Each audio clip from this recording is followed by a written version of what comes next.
El mito de Aracne.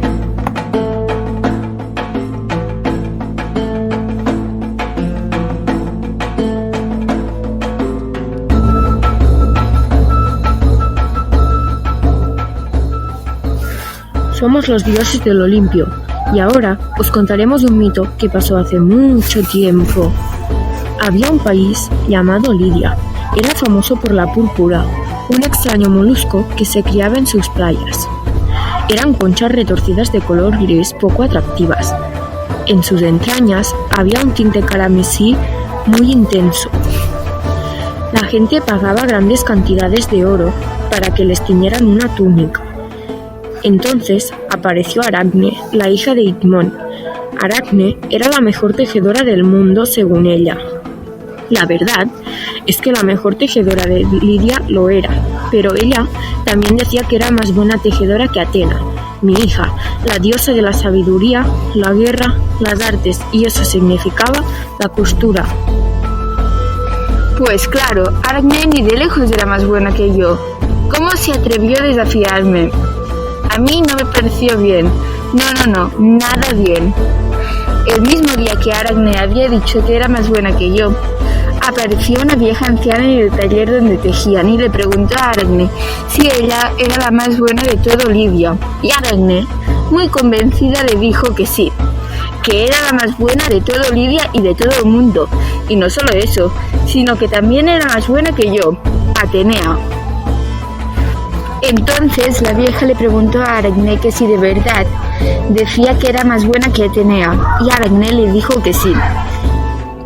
La vieja le advertí de que no debería desafiar a los dioses, pero ella no hizo caso. La vieja, que en realidad era yo, me enfadé mucho, tanto que me convertí en mi aspecto real, en Atenea. Atenea y Aracne empezaron a competir, y la verdad es que las dos lo estaban haciendo muy bien. Atenea estaba haciendo un tapiz muy bonito, y Aracne estaba haciendo un velo de lino. El tapiz de cera de Atenea era muy bonito. Bordó un dibujo donde aparecían los dioses del Olimpo haciendo cosas muy buenas. Y yo también aparecía, tan hermosa como siempre. En cambio, el velo de Aracne también era muy bonito. Había bordado todo lo contrario que Atenea. Muchas cosas malas de los dioses, como cuando Zeus se convirtió en toro para seducir a Europa. Tampoco fue para tanto. Bueno, te pasaste bastante, muchísimo. No digas eso. Es que siempre haces lo mismo. Bueno, continuemos. También me dibujó a mí robando las vacas de Apolo. Al cabo de un rato, terminaron de coser sus prendas y llegó la hora de decir cuál era la ganadora. Sin duda, el jurado, el cual estaba sentado alrededor de Atenea y Aracne, no le fue nada fácil escoger la ganadora. Estaba muy igualado y eso a Atenea le molestó mucho y se puso muy celosa. Tanto que solo pensaba en matar a Aracne, por lo cual cogió una hacha y le cortó por la mitad del velo. Aún así, la ganadora fue Atenea.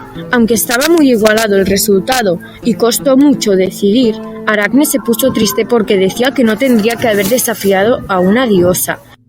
Se sentía tan mal que se colgó del techo con un pañuelo.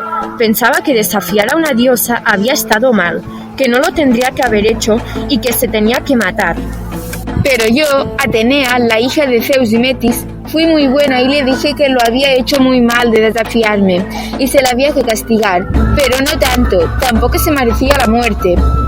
Cuando Aracne ya no tocaba el suelo y el pañuelo con el que estaba colgada le estaba cortando la circulación y la respiración, yo, Atenea, la convertí en una araña para salvarle la vida.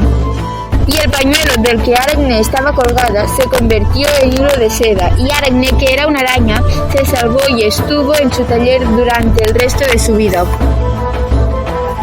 Y de ahí viene el nombre de Aracne, que en griego significa araña.